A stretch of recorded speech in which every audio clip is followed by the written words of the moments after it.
هل فكرتوا في يوم ليه الشركات الكبيرة مش بتنقل كل شغلها على الكلاود رغم كل المزايا اللي الكلاود بتقدمها؟ أو إزاي ممكن تجمعوا ما بين أفضل الخدمات من أكتر من كذا كلاود بروفايدر؟ هتكلم معاكم عن حلول ذكية زي الهايبر كلاود والمالتي كلاود اللي بيجمعوا ما بين المرونة والأمان والابتكار. فيلا بينا نبتدي بسم الله. فاللي ليكوا أول مرة يشوفني، أنا مصطفى مجدي وشغال كلاود اركتكت في ريد هات.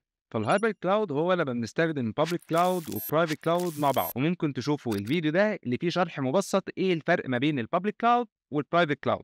بس قبل ما ندخل في التفاصيل تعالوا نرجع شويه للبدايه. فما قبل الكلاود كانت الشركات بتشتري بنفسها السيرفرات واجهزه الشبكات زي الراوترز والسويتشز وتوصلهم بالكابلات علشان تعمل البنيه التحتيه الخاصه بيها، وده اللي بنسميه الاون بريمس انفراستراكشر. طبعا الموضوع ده كان مكلف جدا وبيحتاج وقت كبير للصيانات وتحديثات وتصليح لاي اعطال. وبعد فتره كده ظهر الكلاود، فبدل ما الشركات تشتري وتدير البنيه التحتيه، بقت تقدر تأجرها من عن طريق الكلاود بروفايدرز زي اي دبليو اس وغيرهم كتير. فالشركات دي او الكلاود بروفايدرز عملت داتا سنترز ضخمه بتقدم موارد نقدر نستخدمها علشان نشغل التطبيقات بتاعتنا، ودي كانت نقله كبيره خصوصا للشركات الصغيره اللي ما عندهاش ميزانيه انها تشتري او تجهز لداتا سنتر او تجيب انفراستراكشر كبيره او خاصه بيها. فالكلاود مش بس أرخص لكنها كمان مرنة جدا. على سبيل المثال لو عندنا متجر إلكتروني وبيزيد عندنا عدد الزوار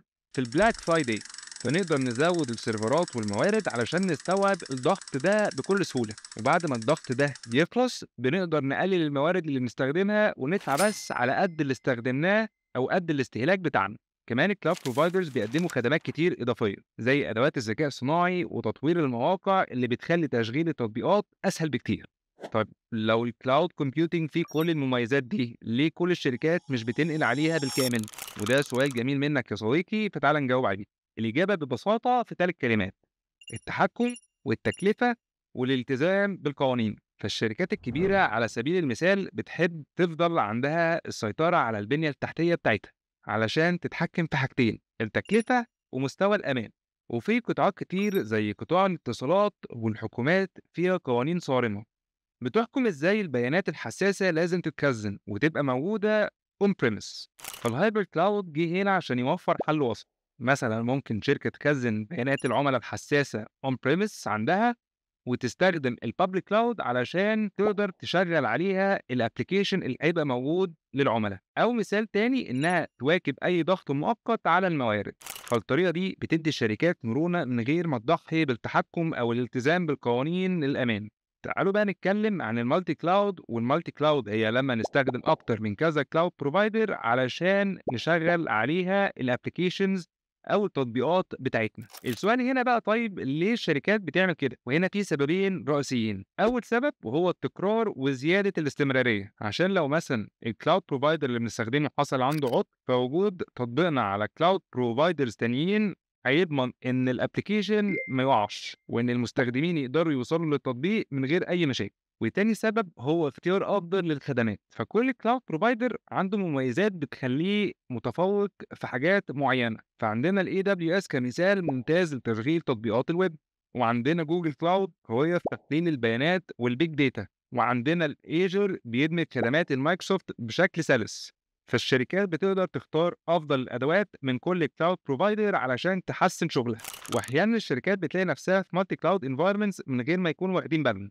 زي مثلا لو حصل ان شركتين اندمجوا مع بعض وكل شركه كانت بتستخدم كلاود بروفايدر مختلف. على قد ما الهايبر كلاود والمالتي كلاود يا اصدقائي بيقدموا مرونه، لكنهم بيزودوا التعقيد شويه. فاداره اكتر من كذا بيئه بتحتاج فريق عنده خبره في التعامل مع كل منصات الكلاود، وكل بروفايدر عنده الادوات والواجهه الخاصه بيه اللي محتاجين نتعلمها.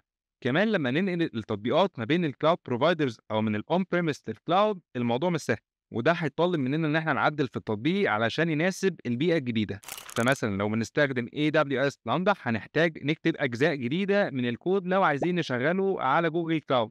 وعشان نقدر نحل التحديات دي لحسن الحظ في ادوات موجوده علشان تسهل اداره الهايبرد كلاود والمالتي كلاود، زي مثلا الكوبرنيتس، ودي هتسمح لنا بتشغيل وتطبيق التطبيقات بطريقه موحده على اي بيئه سواء كانت اون بريمس او على الكلاود.